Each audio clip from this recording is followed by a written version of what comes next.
नमस्कार बच्चों, एक बार फिर से स्वागत है आप सभी का आपके अपने YouTube channel O2 and digital education पे। मैं विशाल भाटी लेकर आया क्लास 12 की physics chapter number 3 current electricity, जिसका लेक्चर है 5। आइए स्टार्ट करते हैं। टॉपिक का नाम है हीटिंग इफेक्ट ऑफ करंट। ठीक है, एक्चुअली हमने क्या देखा है कि जब करंट फ्लो करता है किसी भी कंडक्टर से, तो उसमें क्या है, फ्री चार्जेस जो होते हैं वो एक जगह से, एक एंड से दूसरे एंड की तरफ मूव करते हैं। तो उस मूवमेंट के दौरान कुछ ऐसा होता है जिससे क्या क्रिएट हो जाती है, हीट क्रिएट हो जाती है उस कंडक्टर में। एक्चुअल में उसमें हो क्या रहा है, अगर मैं बात करूं किसी भी कंडक्टर की, ये हो गया मेरे पास कोई कंडक्टर। अब कंडक्टर के अंदर क्या होते हैं, कंडक्टर के अंदर होते हैं हमारे एटम्स बोल लो या फिर आयंस। ठीक है, और आयंस होंगे वो अपनी एक फिक्स पोजीशन पे सिचुएटेड है। ठीक है, अगर मैं बात करता हूं कि कंडक्टर को कंडक्टर कौन बनाता है, तो यहां पे प्रेजेंट होते हैं फ्री चार्जेस। कौन से होते हैं, फ्री चार्जेस। ठीक है, अब फ्री चार्जेस होते क्या है, फ्री चार्जेस होते हैं हमारे इलेक्ट्रॉन्स। इस तरीके से ये हो गए इलेक्ट्रॉन्स। ठीक है, अगर मैं इस कंडक्टर के दोनों एंड्स पे क्या क्रिएट कर दूं, पोटेंशियल डिफरेंस क्रिएट कर दूं, तो उस कंडीशन में यहां पे एक इलेक्ट्रिक फील्ड क्रिएट हो जाएगा। ठीक है, किसकी वजह से, जब मैं इसमें क्या है, कोई भी, ये रहा, ठीक है, कोई भी पोटेंशियल डिफरेंस क्रिएट कर दिया इसके दोनों एंड्स पे, तो उस कंडीशन में एक इलेक्ट्रिक फील्ड क्रिएट हो गया। अब ये इलेक्ट्रिक फील्ड क्या करेगा, ये इलेक्ट्रॉन्स पे एक फोर्स लगाएगा और इलेक्ट्रॉन क्या है, मूव करना स्टार्ट कर देंगे। इलेक्ट्रॉन का जो मूवमेंट होगा वो हमेशा इलेक्ट्रिक फील्ड की डायरेक्शन से अपोजिट डायरेक्शन में होगा। अगर इलेक्ट्रिक फील्ड है इधर से इधर की तरफ, मान लो ये ए है, ये हुआ बी, तो ए से बी की तरफ क्या है, इलेक्ट्रिक फील्ड है। तो इलेक्ट्रॉन्स का मोशन किधर की तरफ होगा, बी से ए की तरफ होगा। ये हमेशा अपोजिट चलते हैं इलेक्ट्रिक फील्ड की डायरेक्शन से। जब ये अपोजिट चलेंगे, आगे की तरफ चलेंगे, ठीक है, तो मान लो जैसे ये इलेक्ट्रॉन है कोई, ये मान लिया ये इलेक्ट्रॉन है, ठीक है, ये इलेक्ट्रॉन मूव किया। अब मूव करते ही ना इसमें कुछ क्या आ गया, इस इलेक्ट्रिक फील्ड की वजह से ये मूव करा और इसमें क्रिएट होगी एक काइनेटिक एनर्जी। ठीक है, जैसे ही मूव करेगा तो आगे कोई भी, मान लो एक एटम या आयन आ गया, तो ये क्या करेगा, उससे कोलाइड कर गया। जैसे ये टकराया, टकराने के तुरंत बाद क्या है, जो इसमें एक्स्ट्रा एनर्जी आई थी इस इलेक्ट्रिक फील्ड की वजह से, जिसको हम काइनेटिक एनर्जी बोल लेते, वो क्या हो जाएगी, वो हो जाएगी लॉस्ट। ठीक है, दूसरा इलेक्ट्रॉन ले लिया, ये भी मूव करा, ये इसमें लॉस्ट कर दी, तो इसमें कुछ एनर्जी आ गई, इसमें कुछ एनर्जी आ गई, ये मूव करा, इसमें कुछ एनर्जी आ गई। तो ये जो आयंस और जो एटम्स है हमारे पास, इनमें क्या है, एनर्जी बार बार टकराने की वजह से, इलेक्ट्रॉन के टकराने की वजह से क्या है, एनर्जी इकट्ठी होती चली जाएगी। ठीक है, जब वो इकट्ठी होती चली जाएगी तो उससे क्या क्रिएट होगा, हमारा एक हीट क्रिएट हो जाएगा। वो एनर्जी जो बार बार लॉस्ट हो रही है उनके कोलाइड होने की वजह से, ठीक है, वो किस में कन्वर्ट हो जाएगी, हमारे हीट में कन्वर्ट हो जाएगी। और एक टाइम के बाद हम देखेंगे कि ये जो कंडक्टर है ये पूरा क्या हो चुका है, ये एक हीट हो चुका है। और ये हुआ किसकी वजह से, ये करंट की वजह से हुआ है, मतलब कि चार्जेस के फ्लो की वजह से हुआ है।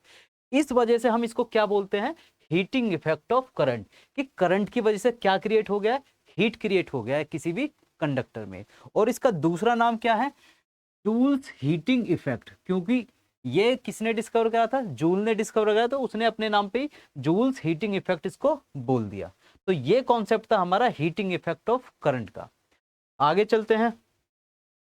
ठीक है, अब देख रहे हैं heat produce by electric current. जो ये हीट प्रोड्यूस हुई है इसकी वैल्यू कितनी होगी। ठीक है, अगर मैं हीट की बात करूं तो सबसे पहली चीज तो ये है कि चार्ज मूव कर रहा था एक पॉइंट से दूसरे पॉइंट की तरफ, इस चार्ज की वैल्यू मान ली W। तो इसे एक से दूसरे पॉइंट पे जाने के लिए कुछ वर्क डन लग रहा था, मैंने बोल दिया W इक्वल्स टू कितना है, V इंटू क्यू, क्योंकि पोटेंशियल डिफरेंस के वजह से ही एक चार्ज क्या कर रहा था, मूव कर रहा था। तो टोटल वर्क डन कितना हुआ, W equals to V into Q. और Q हमें पता है, Q इक्वल्स टू होता है I T। ये रहा, ये कहाँ से आया, ये करंट से आया। सबसे स्टार्टिंग में हमने क्या है, current equals to charge per unit, इस तरीके से। तो Q की वैल्यू क्या है, आई टी। तो यहां से W क्या बन गया मेरा, W इक्वल्स टू बन गया V आई टी। ठीक है, ये बन गया W equals to V I T. और ओम्स लॉ के अकॉर्डिंग V इक्वल टू होता है I R। तो V की वैल्यू अगर मैं यहाँ पुट कर दूं तो W इक्वल टू मेरा आ जाएगा I R I T, और इसको सिंप्लीफाई करके लिख सकता हूं मैं I स्क्वायर R, ये आ गया वर्क डन। और इसी को ही तो हम क्या बोल रहे हैं, इसी को बोल रहे हैं हम हीट प्रोड्यूस्ड, इसी को बोल रहे हैं हम हीट प्रोड्यूस्ड। ठीक है, तो कितनी वैल्यू आ गई, H इक्वल्स टू आ गया मेरे पास I स्क्वायर R। इतनी हीट क्रिएट होगी किसी भी करंट के फ्लो करने की वजह से कंडक्टर में। ठीक है, H की वैल्यू आ गई I स्क्वायर R T। अगर मेरे पास इसी को, अच्छा इसी फॉर्मूले को क्या बोलते हैं हम, जूल्स लॉ भी बोलते हैं। क्या बोलते हैं, जूल्स लॉ। ठीक है, H equals to I square R T। दूसरी वैल्यू अगर मैं निकालू H की तो क्या आ जाएगी, V I T, V I T. तो ये भी वैल्यू है। अगर हमें पोटेंशियल गिवन है और करंट गिवन है और टाइम गिवन है तो हम क्या निकाल सकते हैं, हीट निकाल सकते हैं। अगर हमें रेजिस्टेंस गिवन है, करंट गिवन है और टाइम गिवन है तब भी हम क्या निकाल सकते हैं, हीट निकाल सकते हैं। और तीसरा निकलेगा V square upon R into T. अगर हमें पोटेंशियल की वैल्यू, रेजिस्टेंस की वैल्यू और टाइम की वैल्यू पता है तो हम हीट निकाल सकते हैं। तो हीट तीन टर्म्स में निकाल सकते हैं, आई स्क्वायर आर टी से, वी आई टी से और V square T upon R से। क्लियर है, ये कौन सी हीट है, ये हीट है जो किसी भी करंट के फ्लो होने की वजह से बन रही है किसी भी कंडक्टर में। क्लियर, नेक्स्ट चलते हैं जूल्स लॉ। ठीक है, अभी हमने फॉर्मूला देखा H equals to I square R T, I square R T. ठीक है, तो इस जूल्स लॉ के अकॉर्डिंग क्या है, जो हीट बन रही है वो किस पे डिपेंड कर रही है।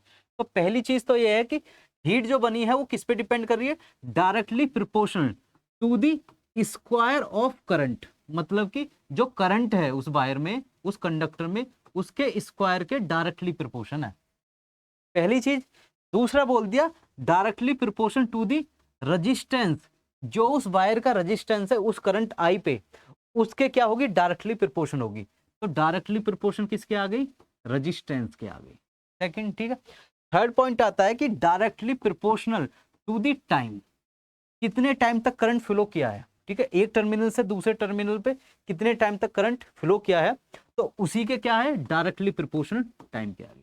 तो इन तीनों को कंपेयर करके क्या बना है, ये फॉर्मूला क्रिएट हुआ है कि हीट जो उसमें प्रोड्यूस हो रही है वो किसके इक्वल होगी, डायरेक्टली प्रोपोर्शन करंट के स्क्वायर के, डायरेक्टली प्रोपोर्शन रेजिस्टेंस के और डायरेक्टली प्रोपोर्शनल टाइम के, कि कितने टाइम पीरियड तक वो फ्लो हुआ है।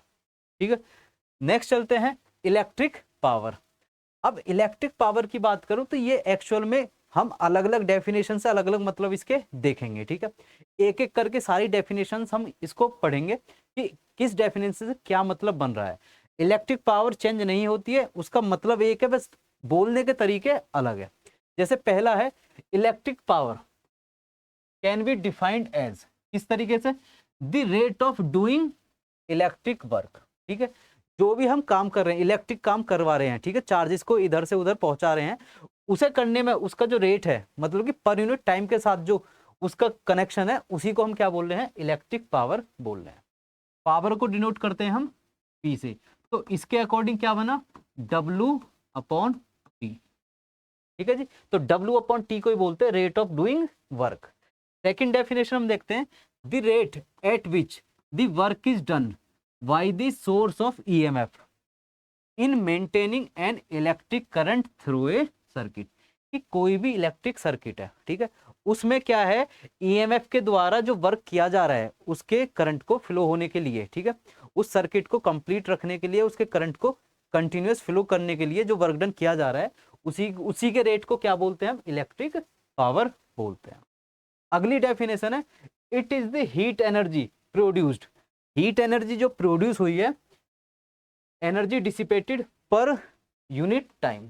तो जो भी हीट हमारी बनी है, जो भी हीट हमारी बनी है उसे हम पर यूनिट टाइम के साथ देखें तो उसी को क्या बोल देंगे, इलेक्ट्रिक पावर हम बोल देंगे। ठीक है, अगला है हमारा, the rate at which N appliance converts the electric energy into other forms of energy is called its electric power. देखिए जी, कोई भी अप्लायंस हमारा इलेक्ट्रिक अप्लायंस है, ठीक है। तो जिस रेट से वो कन्वर्ट कर रहा है एक एनर्जी को दूसरी फॉर्म में, तो उसी को क्या बोलेंगे हम, इलेक्ट्रिक पावर बोलेंगे। तो ये हमारे पास कुछ डेफिनेशंस आ गई है जिससे हम इलेक्ट्रिक पावर को समझ सकते हैं, ठीक है। अगले पे चलते हैं, इसकी डेरिवेशन पे, इलेक्ट्रिक पावर, ठीक है। हम अगर बात करें इलेक्ट्रिक पावर को डिनोट करते हैं हम P से, तो P equals to W upon T, ठीक है, या फिर P equals to H upon T, दोनों एक ही चीज है, ठीक है। लास्ट टॉपिक में हमने देखा था कि हीट और वर्क डन इनको हम सेम ही मान रहे थे, तो P equals to H upon T लिख लो या P equals to W upon T लिखो, दोनों एक ही चीज है, ठीक है। H की वैल्यू कितनी बैठी, H की वैल्यू बैठी थी I स्क्वायर RT, और अपॉन क्या है, टाइम T, ठीक है।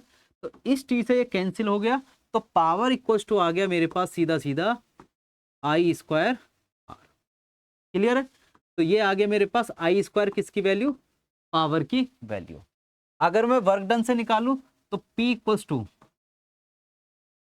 W अपॉन T, और W equals to V into Q upon T, और Q equals to VI T upon T से T कैंसिल, तो पावर कितना निकल गया मेरे पास, VI निकल गया।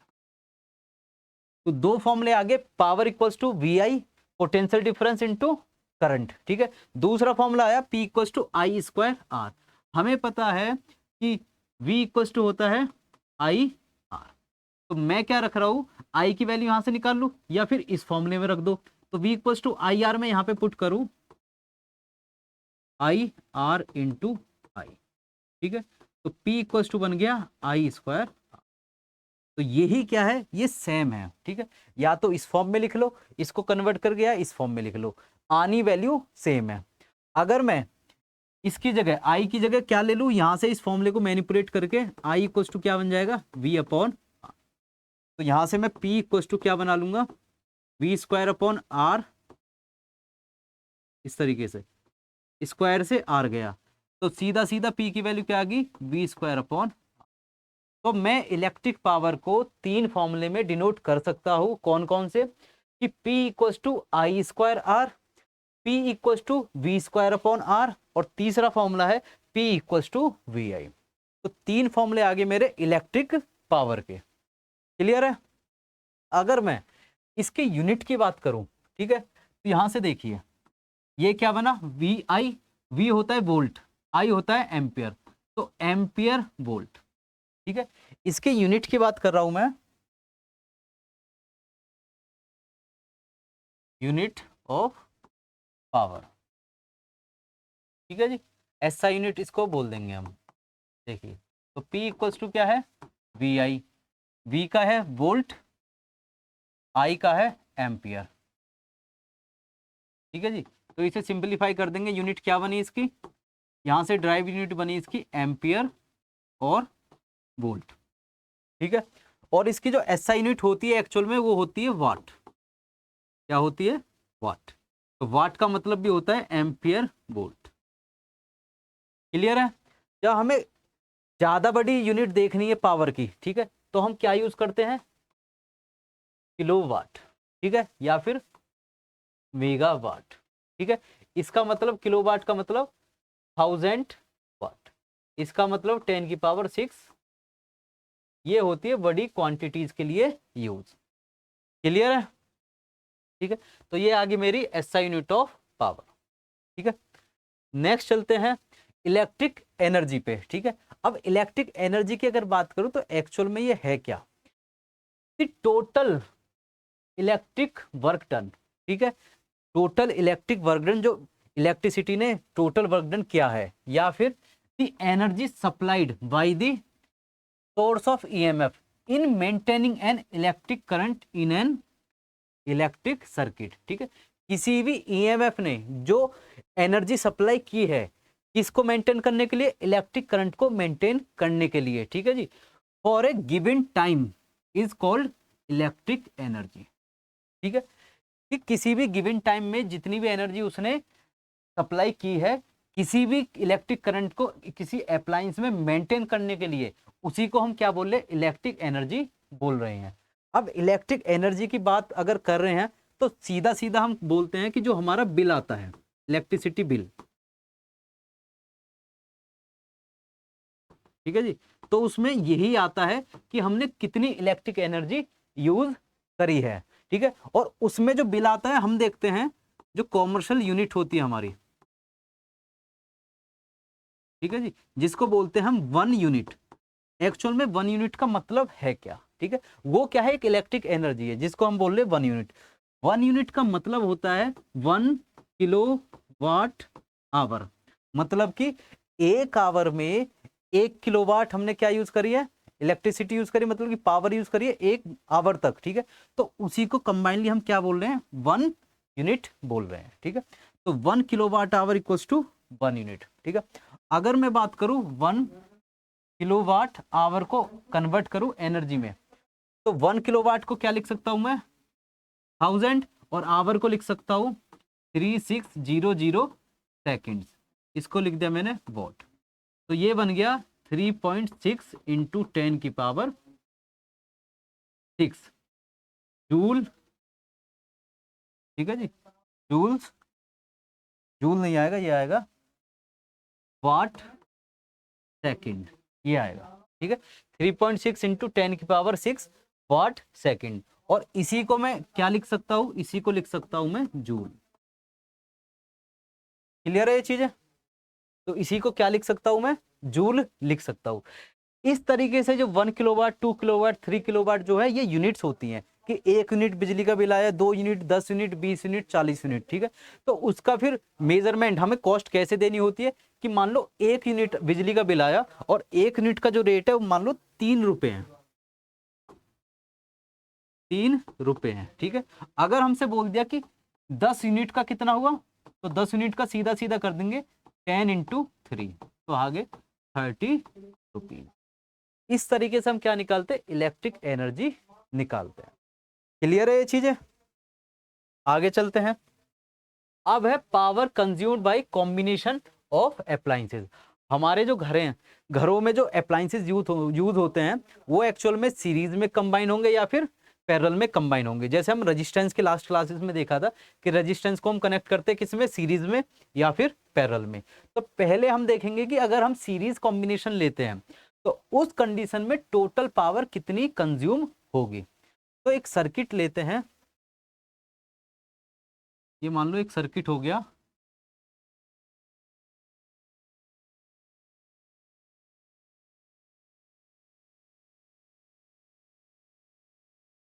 ये कोई पोटेंशियल डिफरेंस V, ठीक है। ये कोई बल्ब ले लिया मैंने, इन ये 3 बल्ब है, इसकी पावर है P1, इसकी पावर है P2, इसकी पावर है P3, ठीक है।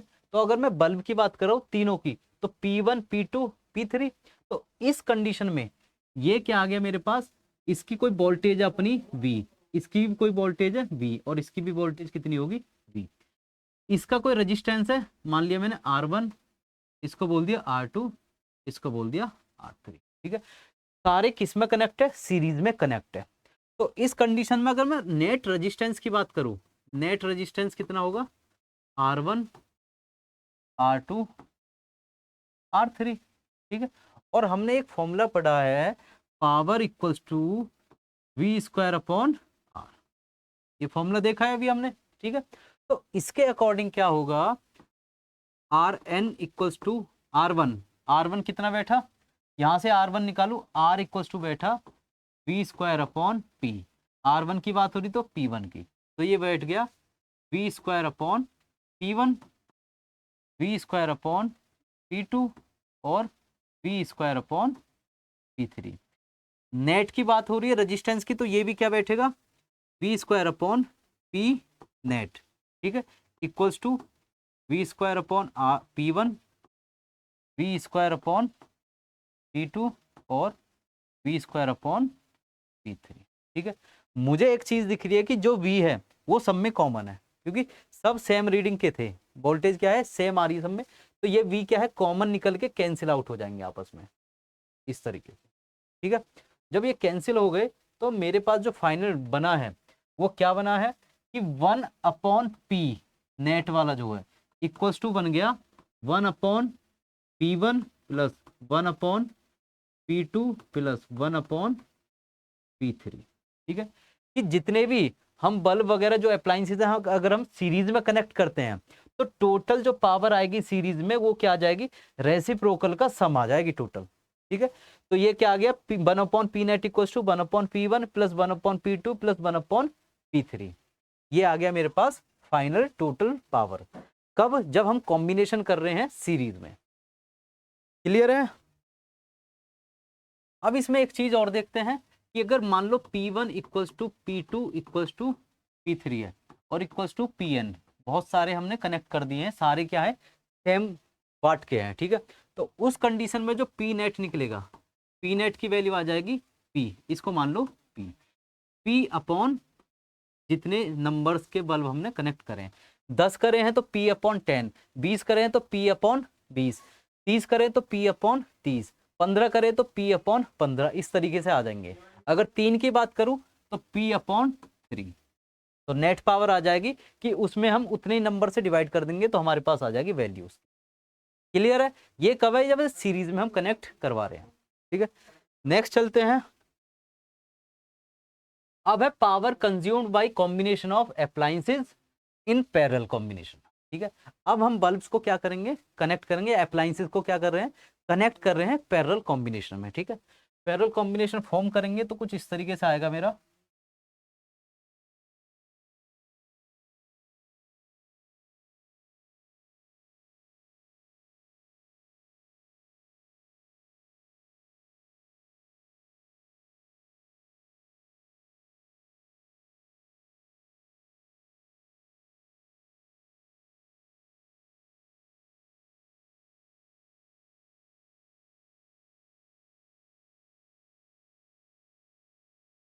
ठीक है जी, 3 बल्ब है, तीनों की पावर अलग है, P1 P2 P3, रेजिस्टेंस अलग है, R1 R2 R3, और वोल्टेज क्या है, सेम है, V और V। ठीक है, तो नेट रेजिस्टेंस कैसे निकलता है मेरा, अगर पैरेलल कॉम्बिनेशन है तो 1/R net equals to 1/R1 plus 1/R2 plus 1/R3। ठीक है, तो तीनों के रेजिस्टेंस ऐसे निकलते रेसिप्रोकल का सम करके। ठीक है, अगर मैं रेजिस्टेंस की बात कर रहा हूं तो पावर का फॉर्मूला मुझे पता होना चाहिए V²/R। अगर पावर 1 की बात कर रहा हूं तो P1 equals to V²/R1, P2 equals to V²/R2, P3 equals to V²/R3। तो यहां से सिंप्लीफाई करने बैठा मैं तो मेरे पास वैल्यू क्या आ जाएगी इसकी, ये आ गई मेरे पास V², इधर है V² को हटा लो, 1/R की वैल्यू निकालनी है तो ये आ गया P1/V², ये आ गया मेरे पास P2/V²,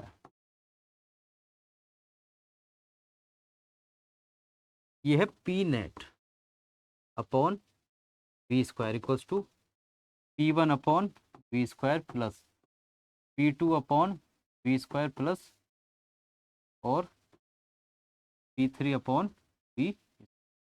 इसमें क्या है 1/V कॉमन आ जाएगा तो Pn/V² equals to 1/V² common आ गया, बचा क्या P1 P2 P3।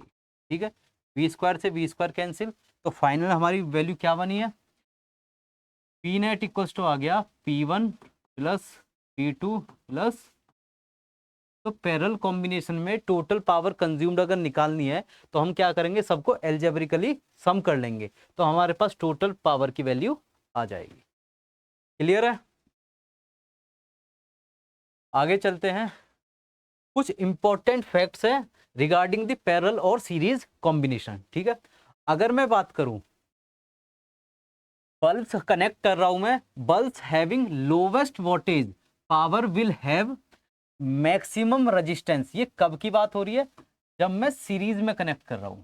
कब की बात हो रही है, जब मैं सीरीज में कनेक्ट कर रहा हूं। ठीक है, और ये कब की बात है, जब मैं पैरेलल में कनेक्ट करूंगा इसको, दोनों पॉइंट्स जो हैं अलग अलग है। ठीक है, तो जब मैंने सीरीज में कनेक्ट किया तो उसमें मैंने रिजल्ट क्या देखा कि जो लोवेस्ट वोल्टेज वाला है, जो बल्ब है जिसकी जो पावर है वो क्या है सबसे कम है, वो क्या करेगा, उसके पास रेजिस्टेंस क्या होगा, सबसे ज्यादा होगा। ठीक है, ये ऐसा क्यों हो रहा है कि पावर, ठीक है, पावर डायरेक्टली प्रोपोर्शनल होती है 1/r के, ठीक है।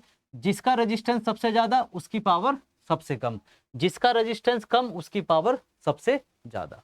तो इस बेसिस पे मैं निकाल सकता हूं कि लोवेस्ट वोल्टेज वाला जो बल्ब होगा उसका रेजिस्टेंस क्या होगा, मैक्सिमम। और जब हम करंट को किसी सर्किट में फ्लो करवाएंगे तो उस कंडीशन में कौन सा बल्ब फ्यूज करेगा, जिसकी पावर, ठीक है जी, सबसे कम होगी। जिसकी पावर सबसे कम होगी सीरीज कॉम्बिनेशन में वो सबसे पहले फ्यूज कर जाएगा। तो ये है हमारे पास पॉइंट किसका, सीरीज कॉम्बिनेशन का। अगर मैं दूसरा कॉम्बिनेशन देखूं कौन सा वाला, पैरेलल वाला, तो इस कंडीशन में जिसकी हाईएस्ट वोल्टेज होगी, जिसकी हाईएस्ट पावर होगी, उसमें क्या है, मिनिमम रेजिस्टेंस होगा। और इस कंडीशन में सबसे ज्यादा ग्लो कौन सा करेगा, ग्लो मतलब जलेगा, ब्राइट सबसे ज्यादा कौन जलेगा, जिसका हाईएस्ट वोल्टेज होगा, मतलब कि जिसकी हाईएस्ट पावर होगी वही सबसे ज्यादा जलेगा। और इस कंडीशन में फ्यूज भी वो होगा जिसमें हाईएस्ट पावर होगी, ठीक है। बल्ब फ्यूज कौन सा होने वाला है, जिसकी पावर क्या है, सबसे ज्यादा है। तो पैरेलल कॉम्बिनेशन में ज्यादा पावर का मतलब फ्यूज होना है, ठीक है। तो ये कुछ 2 पॉइंट्स थे हमारे इंपॉर्टेंट कॉम्बिनेशंस के रिगार्डिंग। इसी के साथ ये होता है चैप्टर कंप्लीट। मिलते हैं नेक्स्ट चैप्टर में नेक्स्ट वीडियो के साथ। तब तक थैंक यू, नमस्कार।